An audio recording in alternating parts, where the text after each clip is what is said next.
My true story. From Arizona, I ate alone on my 80th birthday while my family vacationed in Las Vegas with my retirement money. They called it a break. I called it betrayal. My daughter smirked. "Mom, you should know your place so we can have nice memories. With you sitting there, people will think you're a wax statue. Vegas is fun. You're a responsibility. We only chose one." Those words cut deeper than any blade the day I turned 80. I was in the kitchen, setting 5 little candles on a store-bought loaf of bread I'd found at the local bakery. Gingerbread, my favorite flavor since childhood. No cake, no party, no fanfare. Just a quiet kitchen, my trembling hands, and a plate with a slice waiting for me. I pressed the matches to light the candles, and as they flickered, I tried to imagine I was blowing out a single flame of sorrow. In the next room, my phone buzzed. I picked it up and saw pictures of my family. My face replaced by the blue waters of a Las Vegas pool, by neon lights and clinking glasses. My daughter, her husband, my grandchildren, sun-shaded and smiling, no gray hairs, no wrinkles, no me. I listened to their laughter in a group video, the kind of laugh that echoes in a villa, floats out over golden cards spread on a table somewhere, and bolts my breath straight out of me. My grandchildren said, "Look, Grandma, this is how adults have fun." I took a small bite of the gingerbread. No one was telling me to stop. No one was urging me to speak. The candles trembled, as if they missed having a mother to protect them. I stared at the flame, and tears gathered behind my eyes, but the tears refused to fall. I reminded myself I was stronger than that. I was 80. I had lost count of how many years I had worked, saved, and scrimped to make this day happen, and yet I was eating alone. They had said it would be fine if I stayed home. They said they were just giving themselves a break, but I knew exactly why. A week ago, my son John had said on the phone, "Mom, don't worry. Use the money we set aside for your birthday for groceries or something. We're going to Las Vegas to celebrate." I had thought he meant he was taking me. They had taken it all. My retirement account, safe and untouched for decades, had funded their flights, their stay, their entertainment. And I was left with a loaf of bread and my own hollow apartment. Silence settled over the kitchen like a thick blanket. I finished my slice of gingerbread, swallowing every crumb of bitterness. I did not cry, even though my heart pounded loud enough to feel like thunder in my ears. Instead, I lit a cup of tea and placed it next to my plate with the remaining candles. Then I opened their group video again. They were singing happy birthday, but the words came out false. The grandchildren were trying to look sincere, but the pool reflected only excitement for the water, not for me. I closed the phone and heard my own voice whisper, "Happy birthday, Mom." It echoed back at me, empty and distant. I looked at the candles. Their warmth was comforting and cruel. Warm because they reminded me I was alive, cruel because I was alone. I watched until the flames flickered out one by one, until the last candle hissed itself to death. That was the moment I knew. I knew that for all the love I had given, for all the meals I had cooked and temples I had prayed in, my family had chosen my money over me. They had withheld their presence to build memories without the one person who had built every memory they had ever had. The betrayal throbbed in my chest like a pulse. And so I stood up. I cleared the plate and poured the tea. I walked to the window and watched the orange sunset drape across the horizon, tires of Vegas calling to them with neon promise, while I was left with dusk and a single empty chair. I didn't cry. Tears would have been weakness. This was the day I discovered I was not just forgotten. My life savings were being spent by those who claimed to love me, while I withered in my own kitchen. I turned away from the window. I knew exactly what I would do next. I would not allow them to spend one more dime of my retirement without acknowledging me. This betrayal had cost me more than money. It had cost me dignity. It had cost me presence. But it would not cost me justice. They called it a break. I called it betrayal, and if they thought I would stay silent, they were wrong. I worked through smoke and sweat for 40 years, 40 Christmases without a tree some years, 40 summers with a window fan instead of air conditioning. I was never glamorous, but I was dependable. I was never praised, but I was always present. I began working when I was 16, first as a dishwasher in a diner, then as a cleaner at a textile mill. later folding sheets and scrubbing tiles at a chain hotel off the interstate. I never complained. I never called in sick. I was the kind of worker who knew the names of people's kids but was forgotten the moment I clocked out. I never married, never adopted, never asked for help. I raised John on my own, and every time he needed something, I found a way. If he needed shoes, I skipped lunch. If he needed a field trip, I mopped floors late into the night. When college came, he said, "Mom, I'll figure it out," but I sold my wedding ring, my mother's ring, to help him register. When I finally retired, I had saved enough to feel safe. Not rich, but safe. I opened a small retirement account, watched it grow over the years like a garden I had planted in silence. I did not travel. I did not spend. I put every extra dollar away. At 68, when the aches started creeping into my joints and my eyes stopped adjusting to night driving, I said goodbye to my last job as a lunch lady at the local middle school. They gave me a balloon and a card. No pension, just good wishes. That was fine. I had the account. I told John about it over dinner. I still remember the way his eyes lit up. "Mom," he said, "you should let me help manage it. Make sure no one takes advantage of you. I can handle the online stuff. You just enjoy retirement." I believed him. I handed over the login, the passwords. I even switched the statements to his email. I thought it would be easier, less for me to worry about. And for a while, I did not worry. Every time I asked how it looked, he'd say, "Still growing, Mom. You're all good." I trusted that. I trusted him. I trusted the boy I carried to the emergency room at 2 a.m. when he split his chin open. The boy I sat beside for 3 nights straight during a high fever. The boy who used to fall asleep with his head in my lap while I hummed him through bad dreams. So when I looked at my own retirement summary one quiet Sunday afternoon, when I finally asked for paper statements again, I was shocked to see the numbers had dipped. Not catastrophically, but noticeably. Instead of slow, steady growth, I saw quiet, careful withdrawals. Small ones at first, a few $100s every few months, then more frequent, bigger amounts. They were labeled as family expenses. I called John. He sounded relaxed, casual. "Oh, that's for a few family things," he said. "Car repairs, some medical bills, flights." "Flights?" I asked. "Flights for what?" He laughed. "Relax, Mom, you're not broke. We're just using the money a little, temporarily." I sat down at my kitchen table and stared at the statement in my hand.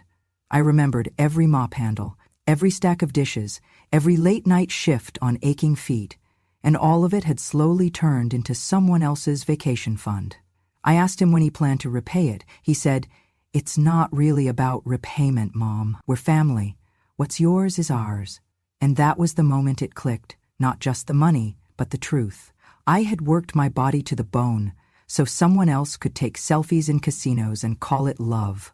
The savings I had built, not for cruises, not for indulgences, but for peace, had become their escape plan. And I was the one left behind, watching the balance fall like dust through open fingers. They had not stolen it all at once. They had sipped it slowly, and I handed them the cup.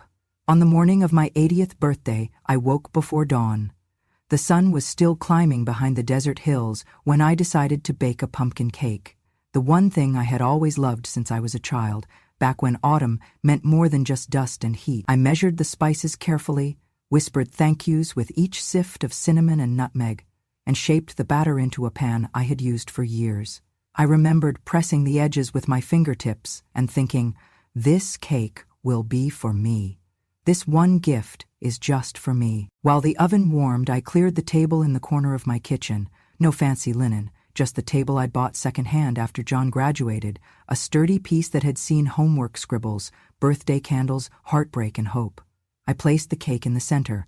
Then I added a vase with 3 white daisies I purchased that morning, stems fresh and hopeful.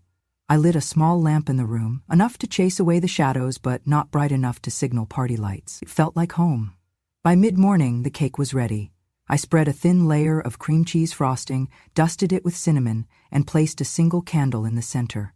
It glowed gently. I sat down across from it and took a deep breath as I struck a match. "Happy birthday to me," I whispered aloud, more to the candle than to myself. Then my phone buzzed.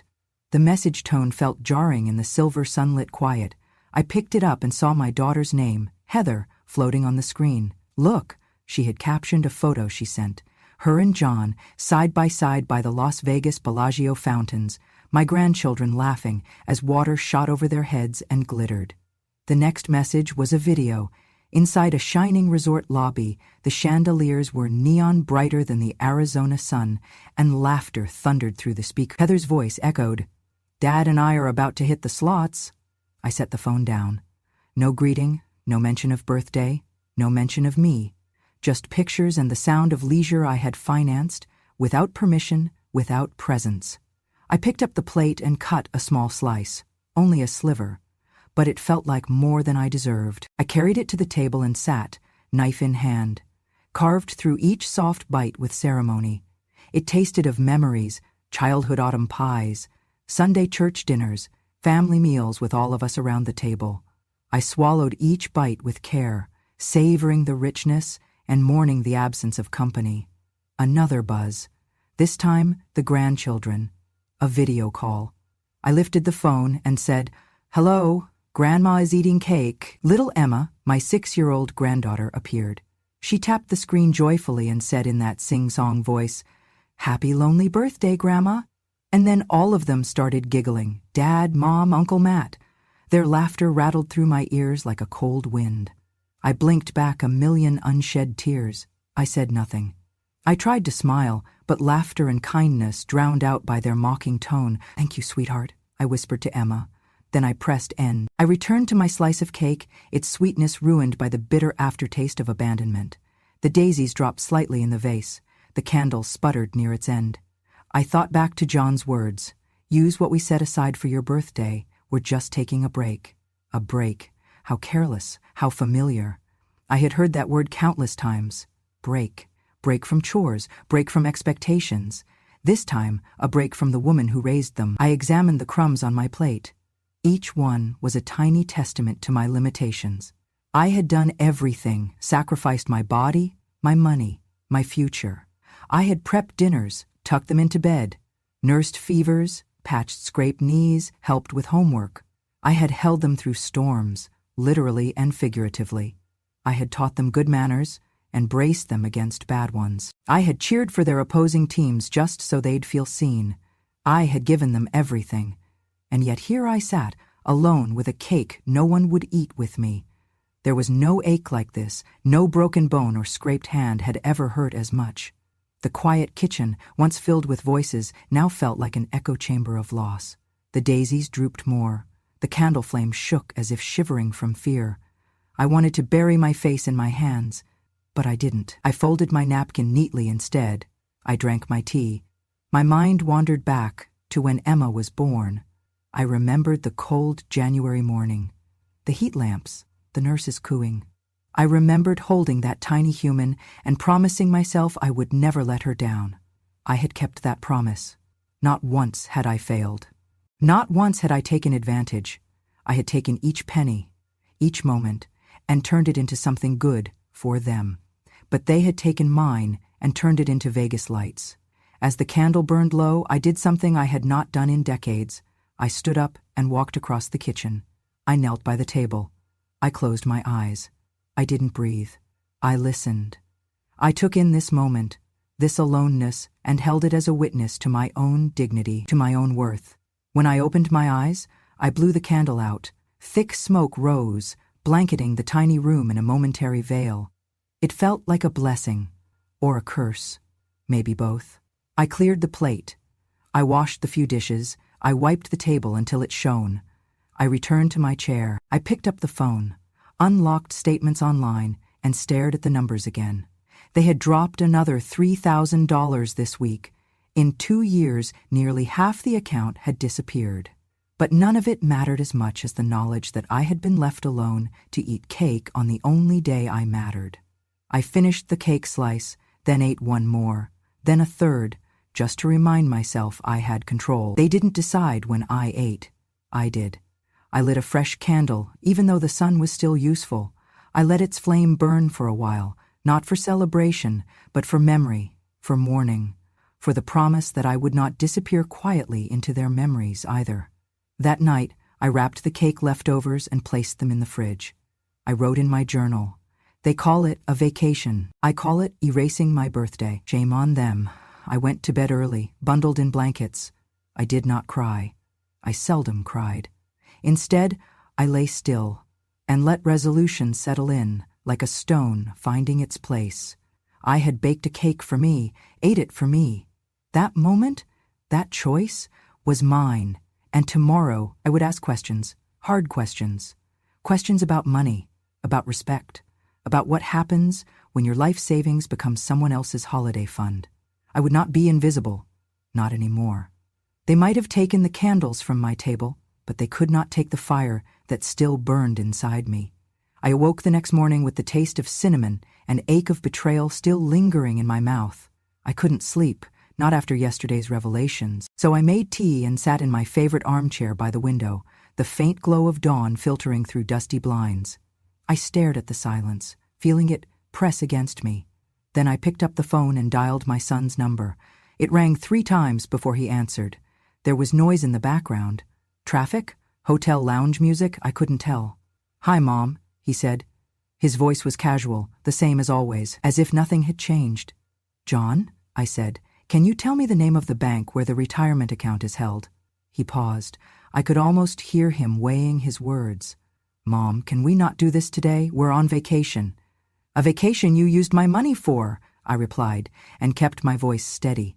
"I need the account number." He sighed, loud enough for me to hear. A pause. "Mom," he said, "just listen. We're only gone for a week. The account is fine. I will send you a statement." I closed my eyes. That statement, the one that had upset me to the core. I wanted to feel safe, but all I saw was my life being drained piece by piece.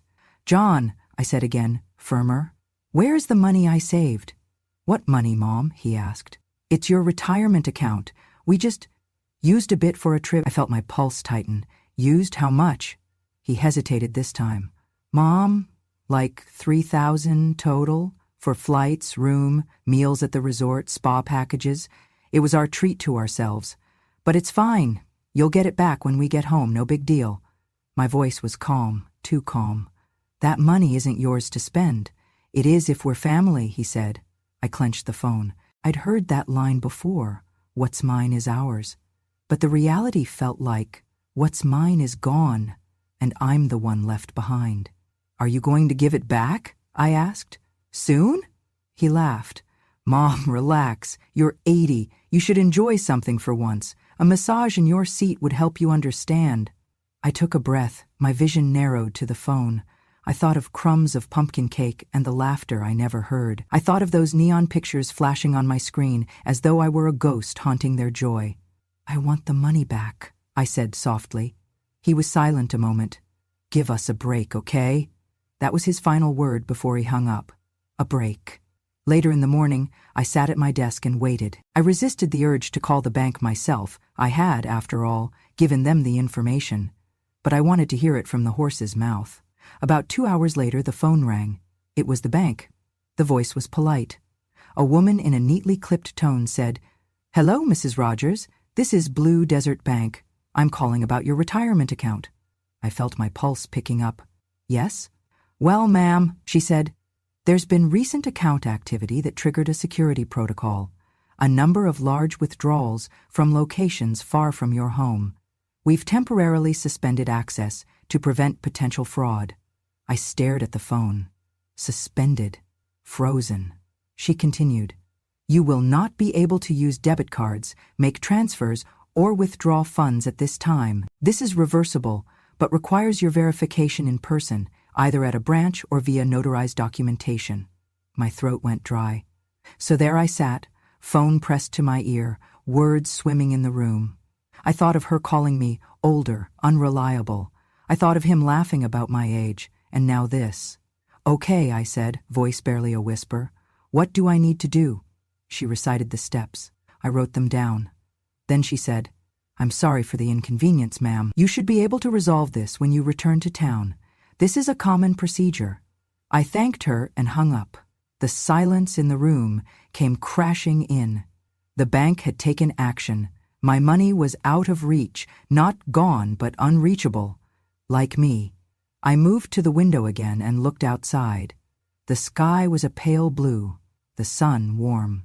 But I felt cold. Someone had blocked my account, not for my protection, but for someone else's gain.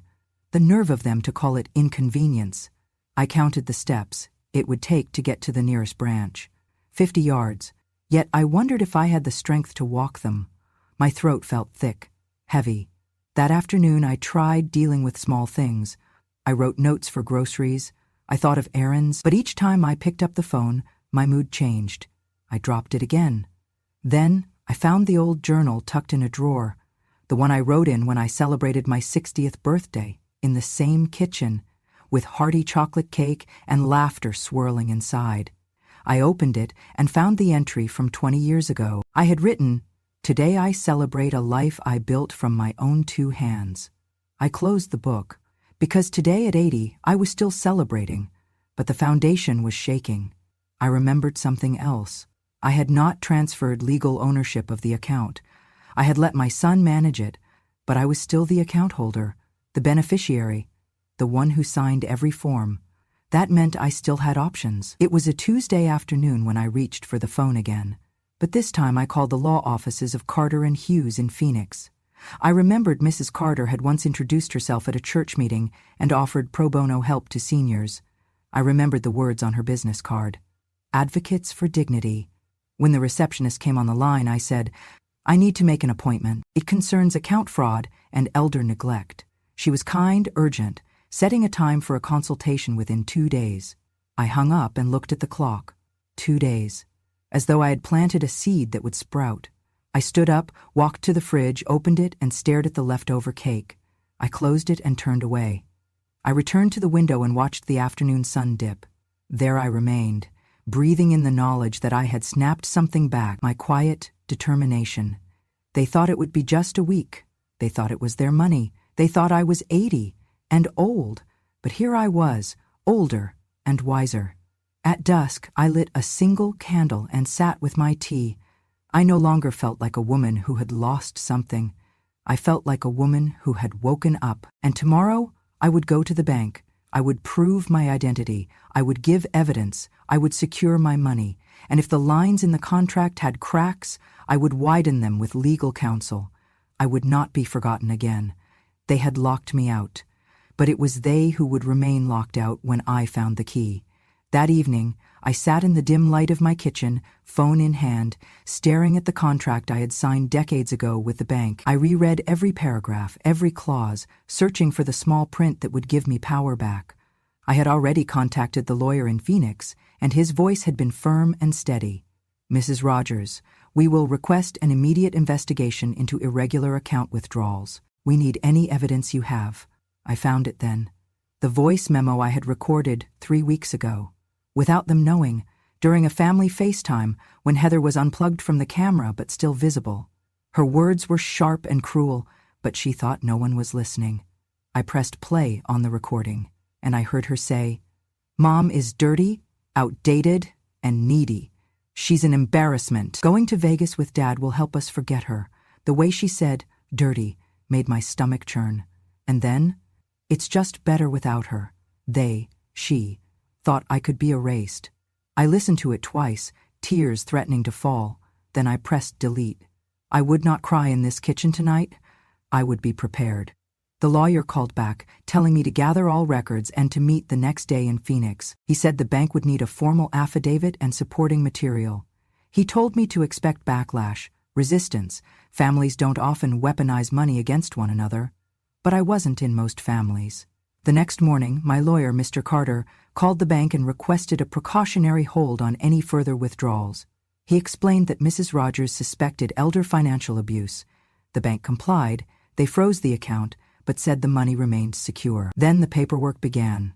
They asked for a copy of the recording. I sent it. They asked for a statement detailing when and how I discovered the withdrawals. I wrote it out. The day I asked John, the sums I saw, the final straw. I described their trip to Las Vegas and the detail that it had been paid for using account funds. And then came the first email from Heather, her tone defensive.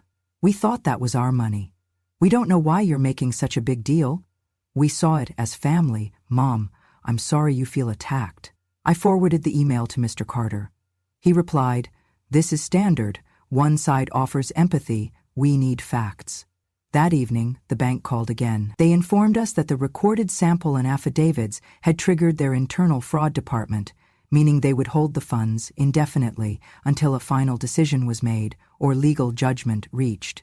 I exhaled. For now, I was safe. But I had more to do. I went to the basement and pulled out a shoebox labeled Letters to M.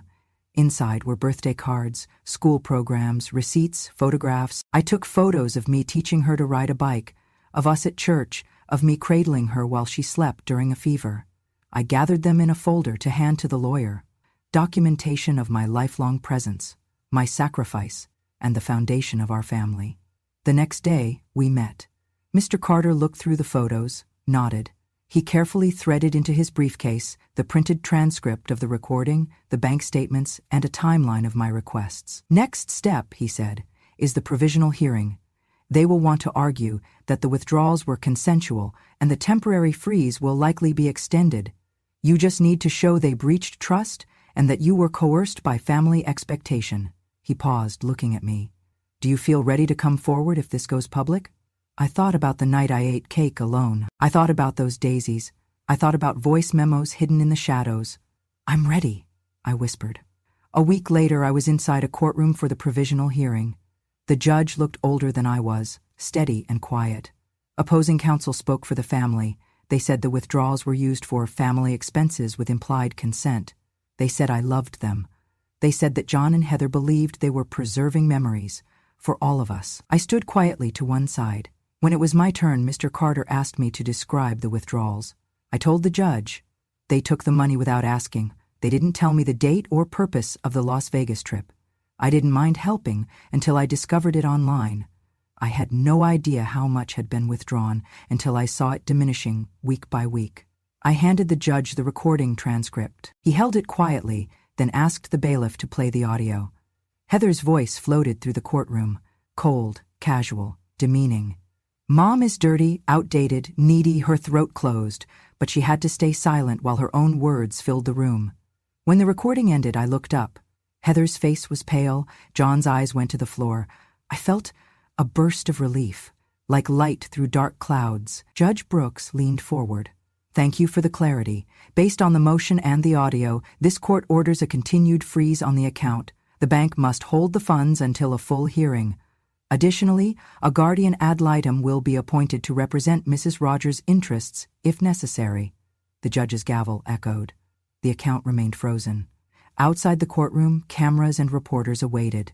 A few asked questions. I shook my head. I gave no statement. Not yet. That afternoon, I sent a copy of the hearing transcript and documentation to the state attorney's office, asking for a review of potential elder financial abuse. I wanted to see justice. Not just recovery of money, but recognition of wrongdoing. My children called later, Heather texted. "I'm sorry, Mom. I didn't realize you'd feel hurt." John left voicemails, more pleading than defensive. "Mom, please don't take this too far. We can pay you back." But I didn't answer. Not yet. That night I sat in my kitchen again. The cake was gone, long forgotten. The daisies wilted, but on the counter lay the photos and papers intact, like witness to my life. I poured a cup of tea and felt my heart settle into a kind of stillness, like the moment after a storm when the air tastes different. I had asked a question. I had sounded my cry, and the law had answered. I did not feel sweet. I did not feel triumphant. But I felt heard. They thought I could be erased, but I had the evidence. And I had the courage to use it. That night, I slept deeper than before. Justice, I realized, is not always a grand firework. It is a steady flame. When the news headline came across my feed, 80-year-old Arizona grandma abandoned for Vegas trip, I felt a peculiar surge of validation. That morning, reporters arrived at my front gate, cameras poised, microphones extended. They asked nothing of me. They simply thanked me for sharing the truth. They called me a voice for women like me, grandparents cut out of their own lives. The hashtag Forgotten Moms began climbing the charts. It wasn't just local, it was national. Twitter lit up with stories. My mother was left alone for a cruise. I spent my mother's Christmas money on my wedding. Thousands of tweets later, I realized this wasn't just my story anymore, it was our story. Commenters called it a betrayal. Others used stronger words, words I wouldn't use but knew sitting quietly in my home that they echoed my own thoughts. Entitled, selfish, heartless. It hurt in a certain way, because it wasn't just them. They represented a growing number of adult children who lost sight of their mother's worth, once age-eclipsed novelty. That afternoon my phone rang. It was Heather. She sounded defensive. "Mom, the press is saying terrible things." "Yes," I said softly. "We had no idea it would go this way." "Well, maybe you should have thought then." She paused. Then came John's email. "Mom, we are transferring the full amount back, plus extra for penalties and the legal fees." It arrived the next morning. The amount was large enough to make my eyebrows rise. The sum matched every withdrawal plus an added 5%. I knew banks would charge, but seeing it in numbers, small digits turning red, felt like closure. It felt like recognition. That same day, I received a call from the bank. "Your account has been credited. You have full access." I logged in. The balance was whole again. I closed the browser tab and walked outside, letting the sun warm me. The next day, through news outlets, they released the statements Heather and John had made on camera. They admitted to treating me like a burden. Heather said, "We thought our mother wouldn't mind. That money was just there." John echoed it, adding, "She's old. She won't understand." They looked sweaty and smaller in their own clip. I sat in a quiet chair and watched them say it. Their words made me ache, not for them, but for who they had shown themselves to be. A few days later, I learned the bank had attempted to debit the money they withdrew from their card, even while they were still in Vegas. Their credit line was maxed. They called customer service, embarrassed to say why. I smiled when I heard that detail, Vegas glamour and all, and they ran out of money there. That was my reckoning. They had no cash for taxis or tips. They had to ask a third party to wire money for the rest of their trip home. Their vacation, paid for with my dignity, ended short and broke. I did not gloat, I just acknowledged. I accepted a local invitation to speak at a women's luncheon, mostly retirees like myself. They called it a mother's voice. I sat in front of a long table of smiling faces, all nodding as I spoke about boundaries, dignity, self-worth. I remembered the gingerbread and daisies, the quiet betrayal, and I ended by saying, "Family is not an entitlement. Respect is a gift, and when we lose respect, we lose each other." Applause followed. I closed my eyes for a moment and let the warmth roll over me. Walking home that day, I felt lighter, not because I had restored my bank balance, but because the record had been set straight. People saw me as more than a forgotten figure. They saw me as a mother who wouldn't be erased. That night, as I sank into bed, I realized something profound. Getting your money back is one thing. Getting your place back is another. They may have called me outdated and burdensome, but the world had already decided I was something more. They came back late one evening. I knew they were home long before I saw them, because the desert air stopped being quiet and filled with the sounds of a car door, footsteps crunching on gravel, and distant voices calling my name. "Mom, Mom," I had prepared for this. Long before they left, I deleted my old phone number, blocked their messages. I had no intention of welcoming them back so easily. I had restored what was mine, my account, my savings, my sense of self. If they wanted more, they would have to ask, and I was no longer at their beck and call. I looked out the living room window and saw them standing on the walkway, my son, his face drawn and unshaven, my daughter close behind, wringing her hands. The grandchildren trailing behind like startled birds. They looked small under the porch light. I watched them silently for a moment. The house was silent behind me, no doorbell chimed. I didn't move. They stood there for what felt like forever. My daughter finally spoke, her voice tentative and low. "Mom, we want to apologize." Her lips trembled. The grandchildren shuffled their feet, but I did not open the door, because justice isn't always delivered in words. After several minutes, I pressed a button by my door and the porch light turned off, then flickered back on as a cover letter appeared, pinned under the doormat. I watched as my daughter stooped to pick it up. Her husband's arms encircled her. I looked away until she stepped back. Then I walked toward the doorway, picked up the letter. and read it. "Mom, we're sorry. We thought we were doing right by you. We didn't know how much it hurt. Please forgive us." I folded it once, twice, neatly, and stepped away, leaving it open-faced on the kitchen island. That night, I wrote my own reply on a lined envelope and slipped it outside their car tire before they could leave. Inside it, 3 lines. "That money was mine. You had no right to take it. I do not hate Vegas. I hate your silence. I have donated it all to the Forgotten Mothers Fund. I did not ask for forgiveness. I didn't want to thank you. I did want acknowledgement and truth." At dawn the next day, I drove to the bank and authorized the final withdrawal. The entire remaining balance, over $50,000, disappeared from my account. It moved neatly into a charity I had established a few evenings before, the Forgotten Mothers Fund. It became my legacy, a seed planted in desert soil for women who had been overlooked or abandoned in their later years. I returned home and saw, through the window, my son stepping out of his car, his eyes red. He held a small bouquet of daisies, the same flowers I once used to decorate my table. He shuffled to the front door and pressed the button to ring. The buzzer sounded. I didn't answer. He let the bouquet drop on the porch and walked away, head bowed. My daughter joined him. The grandchildren lingered, unsure. They looked at me through the window, their expressions vacant. None of them had the courage to knock. I closed the curtains.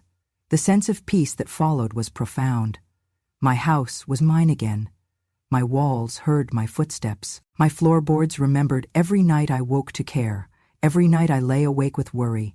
The cleaning and cooking, the scarce vacations, the years of quiet toil without acknowledgement, all still lived here, in the broken tiles and the faded welcome mat. That night I stood at the window again. In the emptiness of the yard, I saw the daisies. They were wilted now, offered, then discarded, like me. But the seeds lived in my memory. They came home, hoping I would welcome them. Instead, I welcomed myself. I still feel sad sometimes, because love is complicated and loss can hurt. But I also feel something else. The ease of being grounded in your own choices, your own dignity. I did not unwrite the past. I simply wrote the ending I deserved. And if they wish to forgive me, they must first learn to see me. But they cannot knock, because the door has closed. I live now in a modest stucco home, just outside the desert town, where Joshua trees reach toward wide Arizona skies. My front porch has no grand view, just sandy gravel and the occasional tumbleweed, but I like it that way. It is quiet, it is mine. Inside, I have a small cactus garden near the window, wide enough for morning sun. I spend hours tending them, verifying each plump stem, wiping dust from the pot rims, watching as new blossoms form in delicate greens and yellows. I adopted a calico cat named Joanne, her fur patterned like the southwest sunset. She follows me obediently, curling at my feet when I read and purring at night. One afternoon, a little girl named Mia from 2 houses down knocked. She stood shyly, holding a battered notebook. She looked up at me, eyebrows knitting in curiosity. "Grandma Megan?" she said. "Can I ask you something?" I nodded. Her voice was soft. "Do all moms get to go to Vegas like my mom took her mom?" I smiled, picking up a fresh-cut cactus flower and holding it out for her to smell. "No, sweetheart, you do not have to go to Vegas to be loved. What matters is not being left behind. A mother's worth is not measured in trips." Mia nodded and sat beside me as I explained how I lost my birthday celebration and how I found my way back instead of chasing a fantasy I never wanted. She stared at me, then said, "I hope my mom never forgets me like that." I hugged her and said, "Then tell her stories. Make sure she hears them." She left, clutching the cactus bloom, leaving a trace of innocence behind. That evening, I opened my mail to find dozens of handwritten letters. Women from Florida, New York, Michigan, Oregon. They all told similar stories. Mothers forgotten, abandoned, overlooked. One woman from North Dakota wrote, "Your story gave me permission to say no." Another in Virginia wrote, "I brought my grandma to her birthday this year, even though she's old and boring." Their words felt like soft rain on weary roots. I answered as many letters as I could, just a line or two. "You are not alone." Each letter fueled something inside me. It made me feel seen beyond my own front door. I continued writing in my journal each night. Yesterday I wrote, Today I planted 10 cactus starts donated by a neighbor. I planted them in a circle because families, like cacti, can grow strong when their roots support each other. I also built a small website for the Forgotten Mothers Fund, dedicating it to mothers left out of celebrations or robbed of dignity. It's modest, a photo of me holding daisies at 80, the story of my birthday alone, a short tribute to mothers everywhere. Donations trickle in slowly, but sometimes a check arrives with a mother's name and a thank you note, like, "For my mom, still strong at 93. My days go like this now: sunrise and tea, tending plants, answering mail, writing. Afternoon walk with Joanne, supper made simply, rosemary chicken or lentil soup depending on the day. I sleep early. No regrets, no illusions, just peace. Tonight, the desert sky is open and scattered with stars. I sit on the stoop with Joanne on my lap. The air is cool. In the distance, headlights flicker along the highway, some heading to Vegas. I watch them and feel a gentle ease in my chest. I do not regret staying behind. I've learned that life's worth is not decided by neon lights or extravagant gestures. It is measured by who shows up. I've learned that owning your presence is stronger than giving up your absence. I've learned that love without acknowledgement is just an empty promise. As I scratch Joanne behind her ears, I open a letter from California dated yesterday. It says, "I saw your story on TV. My mother was in an assisted living facility and stopped getting calls during the holidays. This year, I drove over, brought her dinner. She said it made her feel whole again. My heart swells. That is all I needed, because in honoring myself, I have reminded others how to honor their mothers too. I look up at the stars and whisper, I was forgotten once, but not anymore. And with that, I turn off the porch light, letting the darkness settle around me. Not because I am hidden, but because I am finally comfortable with being seen in my own quiet.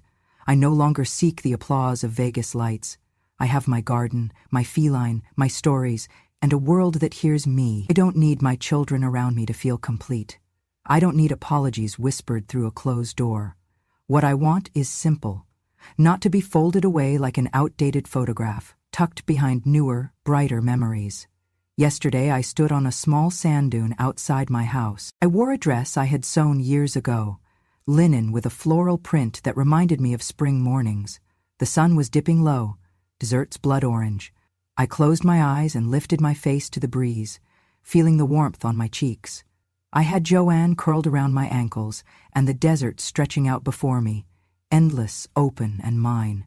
A neighbor came by and snapped a photo. No fuss, no announcement, just me, grounded in the earth, wind tousling my hair. For once I wasn't cropped out. I was in the frame, whole, not just part of the scenery. And that image, me, smiling, standing tall on a dusty hill, became my graduation of sorts. Not from life, but from invisibility. I wrote in my journal that night, I spent 80 years building a life visible only to those who cared enough to look. Now I stand open and unhidden. I deserve the air I breathe, the ground I walk on, the dignity I hold in this smile. I'll tell you this, I have no ill toward Vegas. I have no need to visit or relive those neon illusions. My heart beats to a different rhythm now.